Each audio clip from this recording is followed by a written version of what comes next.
गांधी हृदय रोग संस्थान पटना में और कैथोलिक इंचार्ज भी हैं। डॉक्टर साहब, आपका बहुत बहुत स्वागत है जी। डॉक्टर साहब, क्योंकि आज विश्व हृदय दिवस है, इसके मौके पर हम जानना चाहेंगे, क्योंकि हर साल कुछ ना कुछ थीम्स होते हैं, इस बार का क्या थीम है हृदय दिवस के उपलक्ष्य में? जी हाँ, आज वर्ल्ड हार्ट डे है और प्रत्येक वर्ष 29 सितंबर को वर्ल्ड हार्ट डे मनाया जाता है। इस साल का वर्ल्ड हार्ट डे का थीम रखा गया है use heart for every heart. सुनने में बहुत कॉम्प्लिकेटेड लगता है, how to use heart for every heart. Use heart for every heart इसलिए कहा गया है क्योंकि मोस्ट ऑफ द टाइम हम लोग सोचने का काम होता है ब्रेन के थ्रू। We use brain for everything. Heart थोड़ा डिफरेंटली सोचता है, सबको कहते हैं हम लोग कि हृदय की सुनो, हृदय की करो।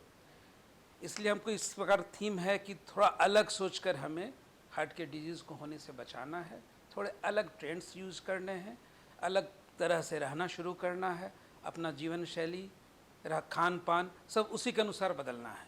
इसलिए इस बार का ये थीम कुछ सोच के डिफरेंट रखा गया है। डॉक्टर साहब, हम देख रहे हैं कि धीरे धीरे आजकल हम ऐसी ऐसी बीमारियों से ग्रसित होते जा रहे हैं जो हमारे जान पे बन रही है।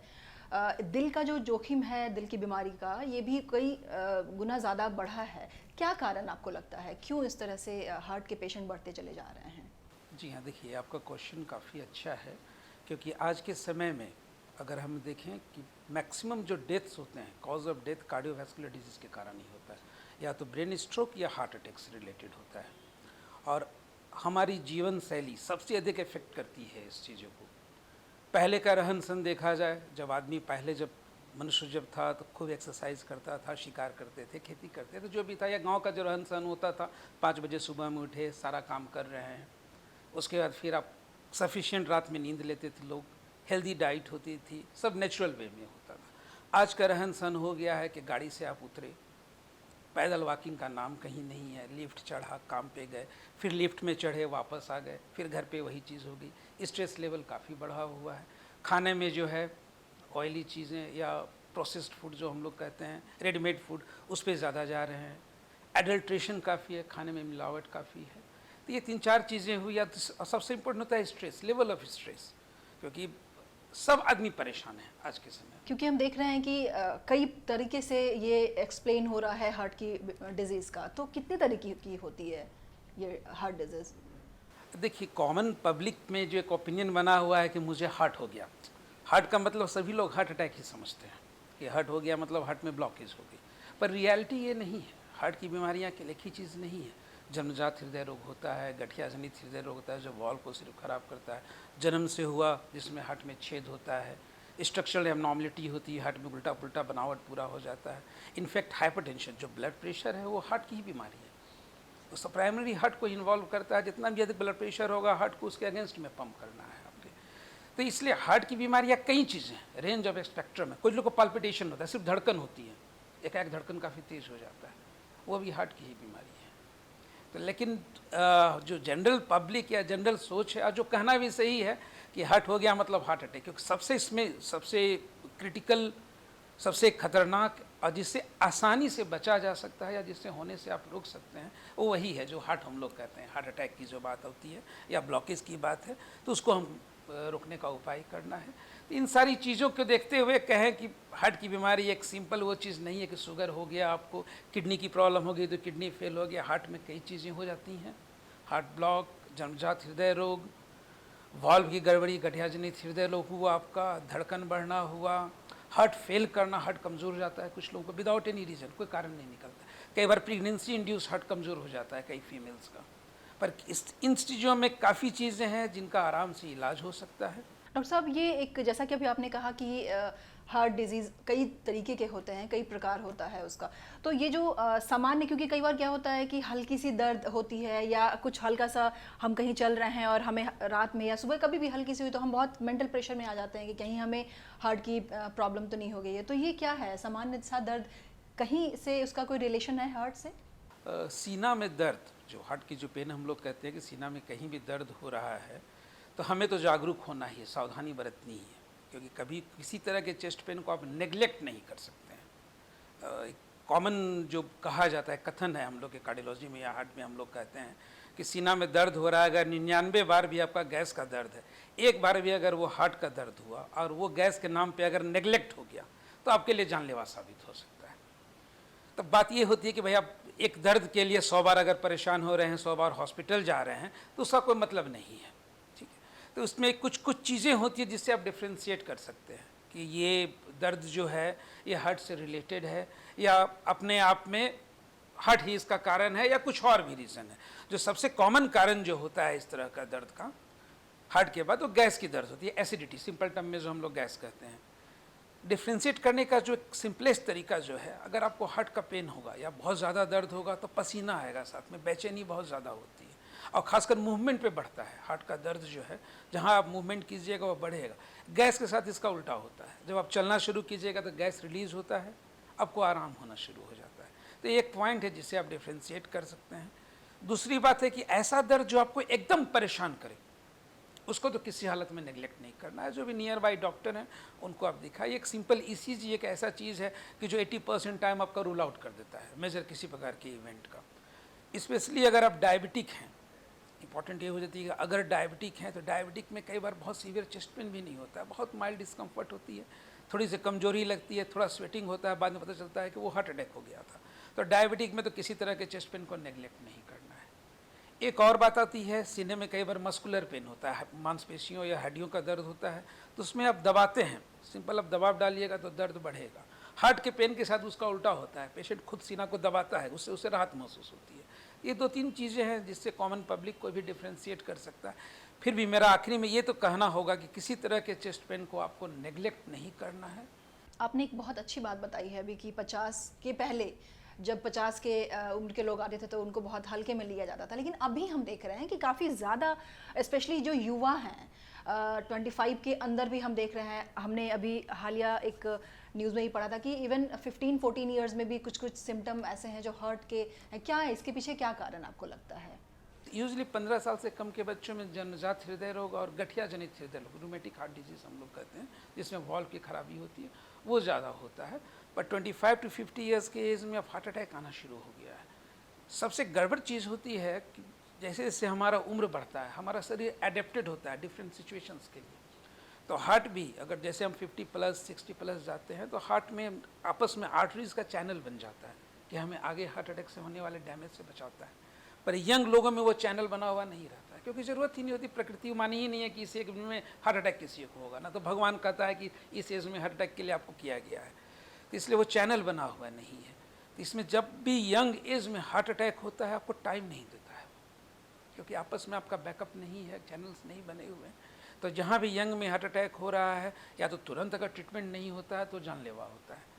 जैसे हम लोगों ने देखा अभी रिसेंटली कई इवेंट्स मिले हैं, यंग कुछ फिल्मी कैरेक्टर्स और फिल्मी एक्टर्स, हमारे टीवी कलाकार वगैरह। मैं आपको यहाँ से बोलना चाहूँगी कि स्पेशली जो स्पोर्ट्समैन भी हैं, अभी वो भी कई बार हम अभी देख रहे हैं न्यूज़ में कि जो वो जिम कर रहे हैं, मतलब वर्कआउट कर रहे हैं, उस दौरान में उनको आ रहा है। ये भी एक रीज़न, इसको भी हाँ नहीं, देखिए सडन कार्डियक डेथ पहले भी हुआ करता था। पहले हम लोग नहीं सुनते थे कि फुटबॉल का मैच हो रहा है, फुटबॉल खेल रहा है, फुटबॉलर खेलते खेलते गिर गया, हॉस्पिटल भी नहीं जाया, सडन डेथ हो गई। तो ऐसी स्थिति में स्ट्रक्चरल हार्ट एबनॉर्मलिटी होती है, कुछ ना कुछ बनावटी गड़बड़ी मिलती हैं वैसे लोगों में। पर अब के समय में जो है कुछ कुछ जो इवेंट्स मिले हैं उसमें जिम में वर्कअप करते हुए लोगों का हो रहा है यंग एज में। इसमें हम कहना ये चाहेंगे कि इन सबों के सिवा हमारा रहन सहन, जेनेटिक वो फैक्टर्स तो हुआ ही, नियर फ्यूचर में जो कोविड हुआ है उसका भी कुछ न कुछ योगदान है इसमें। कहा जा रहा है कि कोविड 15 to 20% लोगों में हार्ट का इन्वॉल्वमेंट होता है, वगैरह आप सिम्टोमेटिक हैं या नहीं है। लोग कहते हैं कि भाई मुझे बुखार नहीं हुआ, ज़्यादा सर्दी खांसी नहीं हुई, तो मुझे कोई प्रॉब्लम नहीं हुआ कोविड का, मैं तो ठीक हूँ। वैसी चीज़ नहीं होती है। कुछ न कुछ देखा गया कि सब में हार्ट का इन्वॉल्वमेंट है। अब 15 to 20% में हार्ट का इन्वॉल्वमेंट का मतलब है they are predispose to being having a clot in their arteries. आगे चल के आर्टरीज बनने में क्लॉट बनने की संभावना बहुत अधिक हो जाती है। क्लॉट बनने का मतलब है अनटाइमली हार्ट अटैक होना। उसमें हार्ट में हुआ तो हार्ट अटैक हुआ, ब्रेन में हुआ तो ब्रेन स्ट्रोक हुआ, लंग्स में हुआ तो पल्मोनरी एम्बोलिज्म कहते हैं, वो भी लाइफ थ्रेटनिंग सिचुएशंस होती हैं। तो ये सब कुछ ना कुछ कंट्रीब्यूट कर रहा है अभी के समय।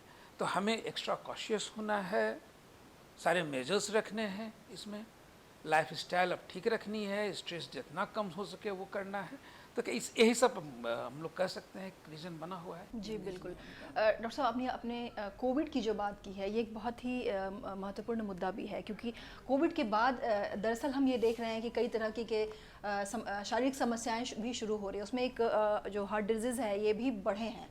तो क्या जिनको कोविड हुआ था, पोस्ट कोविड उनको बहुत ज़्यादा प्रिकॉशन लेके चलना पड़ेगा अभी भी, या फिर ये एक कॉमन सा सिम्टम हो रहा है कि हार्ट में कुछ भी प्रॉब्लम्स आ रहा है कोविड के बाद? हाँ जी मैडम, देखिए कोविड जो है, कोविड-19 2 साल पहले कोई 2-2.5 साल पहले कोई नहीं जानता था। हम आप being a doctor, corona virus आज से नहीं है, कोरोना वायरस हमारे बुक में भी है, लेकिन उसमें कोविड-19 नहीं था। कोविड-19 के आने से जो उसका इफ़ेक्ट पड़ा है, सोशल इफ़ेक्ट हम लोग देख चुके हैं, फाइनेंशियल इफ़ेक्ट हम लोग देख चुके हैं, एक्यूट जो सडन होने वाले जो हेल्थ रिलेटेड इफ़ेक्ट हैं वो सारे हम लोग देख चुके हैं। अब जो उसका क्रॉनिक इफ़ेक्ट या आफ्टर इफ़ेक्ट है वो आना बाकी है, वो आ भी रहा है। सबसे अधिक इफेक्ट तो हम सोशल कोई छिपा हुआ नहीं है, सभी लोगों का स्ट्रेस लेवल बढ़ गया है। 80 to 90% लोग को आज हम लोग देखें तो डायरेक्टली इनडायरेक्टली इससे अफेक्टेड हुए ही हैं। कोविड जो है ब्रेन को अफेक्ट करता है सबसे पहले, because of all this things. आपके सोशल जो है फाइनेंशियल बर्डन के कारण डिप्रेशन में काफ़ी लोग जा रहे हैं। करीब 2/3 लोगों का स्लीप डिस्टर्ब हुआ है पोस्ट कोविड। स्लीप देखिएगा, कई लोगों को नींद की दवा की ज़रूरत पड़ती है, कहीं और जाने की ज़रूरत नहीं है। एज एग्जाम्पल मैं अपने को भी लेकर चलता हूँ, मुझे भी 2 बार कोविड हुआ, I was quite symptomatic, and उसके बाद कम से कम 2 महीने तक मुझे नींद की प्रॉब्लम रही। Then I have come out with yogas and everything for that, पर ये प्रॉब्लम हुई। जहाँ तक हार्ट की बात है, हमने पहले भी बताया अभी कि क्लॉट बनने की पॉसिबिलिटी काफ़ी अधिक होती है, और अमेरिकन डाटा आया भी है। वन नेचर में पब्लिश हुआ था एक जर्नल नेचर में एक आर्टिकल आई थी, उसमें 15 to 20% लोगों में मिला है। और ख़ासकर जब डेथ रिलेटेड पेशेंट्स देखे गए जिनमें भी कोविड रिलेटेड डेथ्स हुआ है, मैक्सिमम पेशेंट में क्लॉट मिला है, चाहे वो लंग्स में हो। इनफैक्ट लंग्स का जो सिटी स्कैन की बात उस समय आती थी कि सिटी स्कैन में एबनॉर्मलिटी आ गई, या उसमें कोई इरिवर्सिबल चेंज नहीं होता था, उसमें क्लॉट ही जमा होता था, और जो कि with treatment most of the time clear हो जाता था। तो हमारी जो है पूरा का पूरा सिस्टम को कोविड चेंज कर चुका है। क्या चेंजेज आए हैं, उसका क्या इफेक्ट होगा, सब आगे पता चलेगा, ओवर टाइम पता चलेगा। Number of studies are coming. और एक बात और जान ले, कोविड अभी ख़त्म नहीं हुआ है, कोविड माइल्ड हो गया है, और शायद कभी ख़त्म भी ना हो, हमारे साथ वो हमेशा रहेगा। So we are being expose to this कोविड-19 infection again and again and again, जिससे कि कोई नहीं बच सकता है, सबको होना ही है। किसी को सीवियर होगा, किसी को कम होगा, लेकिन होना सबको है। तब कैसे बचें, बात यह आती है कि जब होना है तो इससे बचेंगे कैसे हम? तो बचेंगे, अपना लाइफ स्टाइल हमें मॉडिफाई करना है। जितने अधिक रेगुलेटेड हम रहेंगे, जितने हार्ट को मजबूत करके आप रखेंगे, तो हार्ट को मजबूत कैसे करें? रेगुलर एक्सरसाइज करें, डाइट ठीक रखें, समय पे दवाइयाँ लें, अगर दवाइयाँ लेते हैं तब, किसी तरह की बीमारी अगर है तब, नींद डिस्टर्ब रहता है तो सोने का उपाय करें, रेगुलर एक्सरसाइज करें, योग प्राणायाम सबका अपना इंपॉर्टेंस है। तो ये सारी चीज़ें होनी चाहिए। केवल बॉडी बिल्डिंग ही सब कुछ नहीं होता, एक नॉर्मल थिंग बनी हुई है कि जिम जाएंगे फिट रहने के लिए, वो बात नहीं है। तो जैसा कि आपने सुना, डॉक्टर साहब ने कहा कि अच्छी जीवन शैली से, अच्छे खान पान से, योग और बाकी चीज़ों से हम अपने शरीर को केवल स्वस्थ नहीं रख सकते, बल्कि जो हमारा हार्ट है वो भी बहुत ही हद तक अच्छा रहेगा, ठीक रहेगा हमारे लिए। डॉक्टर साहब, अभी मैं आपसे एक चीज़ जानना चाहूँगी कि जो एक सामान्य मनुष्य होता है, मतलब जो आम आदमी है, उनका जो हार्ट है वो कितना % काम करता है? जी हाँ, देखिए जहाँ तक ये हार्ट के पंपिंग पावर, परसेंटेज की बात, हम लोग पंपिंग पावर की बात करते हैं। प्रकृति का बनाया हुआ ऐसा है, हार्ट का रिजर्व बनाया हुआ है कि 50 to 60% भी अगर हार्ट आपका पंप कर रहा है, दैट इज़ नॉर्मल। हम लोग इजेक्शन फ्रैक्शन के टर्म में इसको एक्सप्रेस करते हैं आपस में या रिपोर्ट में। तो 50 to 55 to 60% इज़ नॉर्मल। 50% से कम होता है तब उसको हार्ट कमज़ोर कहा जाता है। 30% से कम होता है तो हार्ट सीवियर हार्ट फेलियर कहते हैं, हार्ट मतलब काफ़ी कमज़ोर आपका हो गया है। उसके बाद भी ऊपर वाले का कमाल हम लोग कहें कि अगर आपका 10% भी हार्ट अगर काम कर रहा है, आपका बॉडी अगर उसके अनुसार एडजस्टेड हो गया, दवाइयाँ अगर आपको सही ढंग से सूट कर रही है, then you will live like a normal person. बहुत ज़्यादा आप हैवी एक्सरसाइज नहीं कर पाएंगे, हैवी एक्टिविटी नहीं कर पाएंगे, लेकिन डे टू डे एक्टिविटी में किसी तरह की प्रॉब्लम नहीं होगी। तो ये सब चीज़ें हैं जो कि हार्ट के बारे में लोग को जानना जरूरी है, रिपोर्ट्स के बारे में। क्योंकि कई बार होता है कि आप रिपोर्ट अपनी लेकर जाते हैं, आपके डॉक्टर ने कहा सब कुछ रिपोर्ट नॉर्मल है, आपस में जब आप फ्रेंड्स में डिस्कस करते हो तो अरे आपका तो 50% ही काम कर रहा है, तो 50% इज़ नॉर्मल, वो 50% आपका 50% डेफिशिएंट नहीं हुआ। मतलब कार्डियक रिजर्व इतना परफेक्ट है आपका कि 50% में सारा काम आपका चल रहा है, देन यू इज फाइन, सब कुछ ठीक चल रहा है। बिल्कुल। तो एक जो जांच की प्रक्रिया है, कौन-कौन सी जांच है हार्ट के बारे में पता करने के लिए? देखिए, जांच के लिए कहा जाता है कि आज के टाइम पे जो रिकमेंडेशन है, पहले 35 इयर्स के बाद कहते थे, लेकिन अब 25 इयर्स के बाद। ऐसे तो आप जब भी डॉक्टर्स के पास जाते हैं, काला लगा के आपका देखा जाता है, कोई सिम्टम होती है तो उसके अनुसार जांचें की जाती हैं। लेकिन अगर आप एसिम्टोमेटिक हैं, नॉर्मल हेल्दी पर्सन है, किसी तरह की कोई प्रॉब्लम नहीं है, किसी तरह का कोई मेजर रिस्क फैक्टर नहीं है, risk factor such hypertension, blood pressure, ये सब अगर नहीं है, then you have to get investigated once after 25 years. 25 years के बाद एक ईसीजी होनी चाहिए आपकी, ब्लड में टेस्ट कोलेस्ट्रॉल का लेवल देखा जाना चाहिए, blood pressure and other measures है वो होनी चाहिए। अगर इसमें कुछ डिफेक्ट आता है, मान लीजिए ईसीजी में किसी तरह की गड़बड़ी आती है, देन आपकी इकोकार्डियोग्राफी होनी चाहिए। अगर कोई सिम्टम्स और रिलेटेड मिल रहा है तो ट्रेडमिल टेस्ट होना चाहिए उसी स्थिति में। ये सब 3-4 चीज़ें हैं।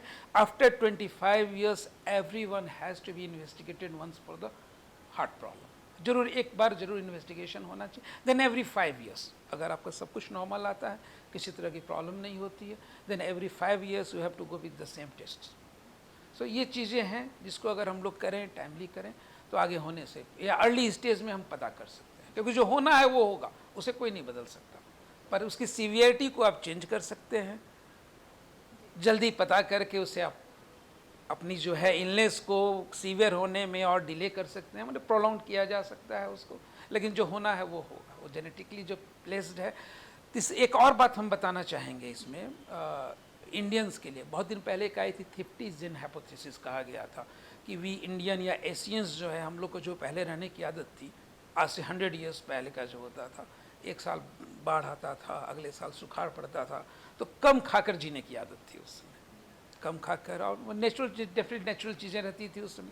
अब के समय आप देखेंगे खाने का पैटर्न या ओबेसिटी, ओवरवेट होना काफ़ी तेज़ी से बढ़ा है। तो ये भी बहुत बड़ा फैक्टर और बना है इस चीज़, क्योंकि हमारे जीन को आदत नहीं है उस तरह का, हमारा जेनेटिक कंपोजिशन ही उस तरह का नहीं है कि हम हाई कैलोरी या बहुत ज़्यादा डाइट लेकर रहें, हेल्दी रहें। तो इसलिए बहुत तेज़ी से लोग अब हार्ट प्रॉब्लम की ओर रिवर्ट कर रहे हैं इसी कारण। और साउथ एशियन पॉपुलेशन, पूरे वर्ल्ड में साउथ एशियन पॉपुलेशन में, जिसमें इंडिया भी डेफिनेटली, इंडिया, पाकिस्तान, बांग्लादेश, श्रीलंका, ये सारी जो कंट्रीज़ हैं, उनमें काफ़ी तेज़ी से हार्ट का प्रॉब्लम बढ़ा। इवन इन अफ्रीकन कंट्रीज़ भी काफ़ी, जो पहले होता था कि वहाँ भी माल न्यूट्रिशन वगैरह काफ़ी कॉमन थी, अब काफ़ी चेंज हो गया है, वहाँ का रहन सहन होता जा रहा है, तो वहाँ भी हार्ट की प्रॉब्लम काफ़ी तेज़ी से बढ़ रही है। वेस्टर्न कंट्रीज़ में उस रेशियो में कम हो रहा है, क्योंकि लोग जागरूक हो गए हैं, बहुत कुछ लोगों का। आप देखेंगे वेस्टर्न कंट्रीज़ में, वहाँ जो रहने का लोगों का होता है, सबके घर में एक एक्सरसाइज करने का जगह होता है, या तो कि मिनी जिम बना के सब लोग रखते हैं। हमारे यहाँ वो कल्चर अभी तक नहीं आया है, we are changing for that, पर अभी तक वो आया नहीं है, एक्सरसाइज पार्ट हटता चला जा रहा है। तो ये सब चीज़ें हैं। तो लेकिन जहाँ तक है पता करने का है, इन्वेस्टिगेशन का है, 25 इयर्स इज़ अ लैंडमार्क। उसके बाद निश्चित सबको एक बार जरूर करवाना चाहिए। डॉक्टर साहब, आपने जो अभी बताया कि जो एक्सरसाइज है वो करना चाहिए, कई बार हमने देखा है कि लोग अभी अंडर प्रेशर में भी आ रहे हैं कि शायद मुझे एक्सरसाइज करना है, फिट रहना है, तो क्या क्राइटेरिया होना चाहिए एक्सरसाइज करने का? उसके भी कुछ एज डिफाइन अगर कर दे तो बहुत अच्छा। जहाँ तक एक्सरसाइज की बात है, एक्सरसाइज हार्ट ही नहीं पूरे शरीर के लिए बहुत अच्छा माना गया है। दिलो दिमाग जो कहते हैं कि दिलो दिमाग को ताज़ा रखने के लिए एक्सरसाइज की ज़रूरत है। तो एक्सरसाइज कितना होना चाहिए, कैसे होना चाहिए, इम्पॉर्टेंट ये होती है। एक्सरसाइज का जो एम जो होता है, एक्सरसाइज हमें चाहिए स्वस्थ रहने के लिए, और दूसरा एक होती है बॉडी बिल्डिंग के लिए, जो जिम लेने जाने की जो बात करते हैं। क्योंकि जो इवेंट्स जो हुए हैं, जो नियर फ्यूचर में जो कुछ नियर पास्ट जो कुछ इवेंट्स हैं हमारे, जिसमें कुछ सेलिब्रिटीज़ का सडन डेथ हुआ, या जो मिलते भी रहे हम लोग को, कई तरह की रिपोर्ट्स मिलती रही हैं इस तरह का, वो बॉडी बिल्डिंग से रिलेटेड बहुत ज़्यादा रहा है। तो body building is not for everyone. स्वस्थ रहने के लिए आपको जिम की ज़रूरत नहीं, स्वस्थ रहने के लिए एक्सरसाइज की ज़रूरत है। एक्सरसाइज जस्ट एरोबिक एक्सरसाइज होना चाहिए, 25 to 30 minutes at least for 5 days a week. उसमें ब्रिस्क वॉकिंग हो, रनिंग हो, स्ट्रेचिंग एक्सरसाइजेज हो, इन तीनों चारों का मिक्सचर होना चाहिए। कोई वेट लिफ्टिंग ज़रूरी नहीं है, बहुत 2 घंटे का आपको स्ट्रेनस एक्सरसाइज उसके लिए नहीं करना है फिट रहने के लिए। अपार्ट फ्रॉम एरोबिक एक्सरसाइजेज, योग प्राणायाम उसका बहुत बड़ा इम्पोर्टेंस है। अभी भी लोग होता है एक दो ब्रांच बन गया, जैसे एलोपैथी, होम्योपैथी और ये आपका आयुर्वेद का झगड़ा चला होता है, वैसे होता है कि एरोबिक वाले अलग कहते हैं हम अच्छे हैं, योग कहना है कि हम अच्छे हैं, और ये प्राणायाम वाले कहते हैं हम अच्छे हैं। अच्छे आप सब हैं, अपनी जगह सब अच्छे हैं। अगर सही तरीके से किया जाए, सही तरीके से यूज़ किया जाए तो एलोपैथ, आयुर्वेद, होम्योपैथ सब कुछ सब इफेक्टिव है। जहाँ तक याद करें पहले क्या था, पहले आयुर्वेद ही था, आयुर्वेद से ही सारा चीज़ आया है। लेकिन आज के टाइम पे आयुर्वेद के ज्ञाता कितने हैं? न तो प्रॉपर टीचिंग हो पाती है उसकी, न प्रॉपर ट्रेनिंग हो पाती है। वही चीज़ इसके लिए भी है। आज देखिए हम लोग जिम गली गली खुल गया है, लेकिन जिम ट्रेनर पहले लोगों का कार्डियक चेकअप नहीं करवाते हैं, या कोई प्रोटोकॉल, फिक्स प्रोटोकॉल एक जो बना लिया है दैट इज़ फॉर एवरीवन, वो नहीं होना चाहिए। एवरी इंडिविजुअल इज़ डिफरेंट, तो सबका प्रोटोकॉल अलग होना चाहिए। पर हेल्दी रहने के लिए ना तो आपको जिम जाने की ज़रूरत है, ना बॉडी बिल्डिंग करने की ज़रूरत है। आप रेगुलर एक्सरसाइज करें, वॉकिंग करें, जो कि कहीं भी आप कर सकते हैं। योग प्राणायाम में 10 से 15 मिनट ज़रूर लगाएं, क्योंकि ब्रीदिंग एक्सरसाइज, और ख़ासकर इस कोविड फेज़ में जिसमें लंग्स की प्रॉब्लम बहुत ज़्यादा हुई है, लोग मेंटली, सोशली, फाइनेंशियली बहुत स्ट्रेस में रहे हैं, तो योग प्राणायाम का इम्पोर्टेंस भी काफ़ी बढ़ गया है। अपार्ट फ्रॉम दिस, जहाँ तक खाने की बात आती है, हम लोग देखें जो कॉमन इंडियन खाना जो है, नॉर्थ इंडियन, हम लोग तो नॉर्थ इंडियन ही बात करें चूँकि यहाँ पे जो हम लोग रहते हैं, तो सबसे पहले फैक्टर उठता है किस तरह का तेल यूज होना चाहिए, क्या ऑयल यूज हो। हमारा जो सरसों तेल है वो हार्ट के लिए बहुत अच्छा माना गया है। वो कोई आपको प्रचार नहीं मिलेगा, कोई सेलिब्रिटी उसके ऐड करते हुए नहीं मिलेंगे, लेकिन सरसों तेल is very good for heart, established है, ये हमारे बुक में भी लिखा हुआ है। दूसरी बात है कि इसकी प्योरिटी की गारंटी है। आप चाहेंगे तो आपको प्योर सरसों तेल आराम से मिल सकता है, कम से कम हमारे यहाँ तो बहुत इजीली अवेलेबल है, हमारे बिहार में, तो इस पे आपको जाना है। तीसरी चीज़ घी हो जाती है, घी को भी अच्छा माना गया है। जहाँ तक अदर रिफाइंड ऑयल्स होते हैं, सनफ्लावर, सनफ्लावर, ऑलिव ऑयल कभी हार्ट के लिए अच्छा नहीं रहा है। Sunflower, sunflower oil is good, पर उसकी प्योरिटी की गारंटी नहीं है। आप जो ले रहे हैं वो क्या ले रहे हैं, ये हो गया। तीसरी बात होती है, या तीसरी क्या चौथी बात हम लोग कहें ऑयल से रिलेटेड, कई बार होता है कि एक ही तेल में हम लोग बार बार छानते हैं। कुकड ऑयल जो है ऑलरेडी बना हुआ है, खासकर जो हमारे जो समोसे बनते हैं, और जब रिफाइन में ना बने या घी में ना बने, बहुत अच्छा नहीं होता है। और जितना बार तलता है उतना अच्छा होता जाता है उसका टेस्ट अगली बार। तो उस चीज़ से बचना है, वो कभी हार्ट के लिए अच्छा नहीं माना गया है। तो ये सब चीज़ें जो है, और ये इसके लिए आपको कहीं जाने की जरूरत नहीं है, ये मेजर सब घर में कर सकते हैं। अकेला अपने आप को थोड़ा सा बदलना है। वही इसलिए कहा गया है कि जस्ट थिंक हियर, अपने हार्ट की आप सुने, अपने हृदय की सुने, और दूसरे के हृदय को बदलें उसके अनुसार। तो जस्ट पहले आप अपने आप को चेंज करें, दूसरे को उसके लिए फोर्स करें कि तुमको भी भाई चेंज होना है। अगर हेल्दी रहना है, अपने लिए हेल्दी रहना है, परिवार को ठीक रखना है, आगे सब रखना है, क्योंकि हम चेंज हो गए। अगर एक आदमी हेल्दी रहेगा तो सोशल बर्डन सोच लीजिए कितना कम हो सकता है इस चीज़ों को लेकर। Financial related, health related problem, आप सब तरह की चीज़ों में आराम होगा इस चीज़ से। इसलिए healthy living, healthy thinking, normal sleep, healthy diet. हाँ, डाइट में नमक की क्वांटिटी कम होनी चाहिए, एक्स्ट्रा नमक नहीं होना चाहिए, जैसे स्वाद भर होना चाहिए आपका। फल का इंटेक अच्छा खासा होना चाहिए, जो भी सीजनल फ्रूट्स अवेलेबल हों। हरी सब्जियां होनी चाहिए। फ्रूट्स के साथ एक चीज़ और है, अगर कहा जाता है उसमें कि 1 to 2 servings of fruit every day होना चाहिए। हम लोग का जो फ्रूट्स खाने का पैटर्न होता है, आम का सीज़न आ गया तो 5 किलो आम खा रहे हैं, उसके बाद पता चला कि आम का सीज़न ख़त्म हुआ, 50 दिन कोई फल नहीं खाया, फिर सेब का दिन आया तो वो चल रहा है, संतरा आया तो फिर किलो किलो खा रहे हैं। तो वो चीज़ नहीं होनी चाहिए। Every day you have to take fruits. आज के टाइम पे सब तरह के फ्रूट्स 12 मास अवेलेबल रहते हैं, कुछ एक को छोड़कर, जो कि ईजिली लिया जा सकता है। फिर ये पैकेट जो आते हैं, आपका चिप्स हुआ और बर्गर, पिज़्ज़ाज़, ये सब हैं प्रोसेस्ड फूड, इनको अवॉइड करना है। जितना कम रखेंगे, स्पेशली बच्चों में, चूँकि बच्चों में ओबेसिटी बहुत तेज़ी से बढ़ रही है इस कारण। और वेट जो है एक बहुत बड़ा फैक्टर है कार्डियक डिजीज़ के लिए आगे चल के होने का, या यंग एज में होने का, जिसको आराम से प्रिवेंट किया जा सकता है। दूसरी बात आती है कि हम लोग कहते हैं ना, अरे तू छोटा बच्चा है, 15 साल का है, तो कुछ भी खा सकता है, तुम ये खाओ वो खाओ, तुम्हें कोई प्रॉब्लम नहीं होगी। लेकिन हार्ट के डिजीज़ की शुरुआत जो होती है काफ़ी यंग एज से होता है। 5 साल 10 साल के बच्चे में ही फैटी स्ट्रिक्स बनने शुरू हो जाते हैं कॉर्नरी आर्टरीज में। तो ये मॉडिफिकेशन यंग एज से ही होना चाहिए। लोग कहते हैं कि 50 के बाद हमें करेंगे, अपने आप को चेंज करेंगे या एक्सरसाइज करेंगे, तो वो नहीं करके हम लोग यंग एज से अगर इस चीज़ को करते हैं, अपने दिल का ख्याल रखते हैं, स्वस्थ रहेंगे हम, आगे सब कुछ अच्छा रहेगा। क्योंकि कोरोना आया है, अगले बार कुछ और आएगा, नई नई चीज़ें आती रहेंगी, क्योंकि स्ट्रेस लेवल ना तो आपके कंट्रोल पे है ना कभी कंट्रोल पे रहेगा। पर नियमित व्यायाम, योग, प्राणायाम, खान पान सही रख के हम अपने आप को ठीक रख सकते हैं। डॉक्टर साहब, आपने जो भी हार्ट डिजीज़ को लेकर के और हार्ट को कैसे हम सुरक्षित रखें उसके लिए जो आपने अभी एक्सप्लेन किया है, ये बहुत ही बेहतरीन था। इसके लिए सर आपका बहुत बहुत धन्यवाद।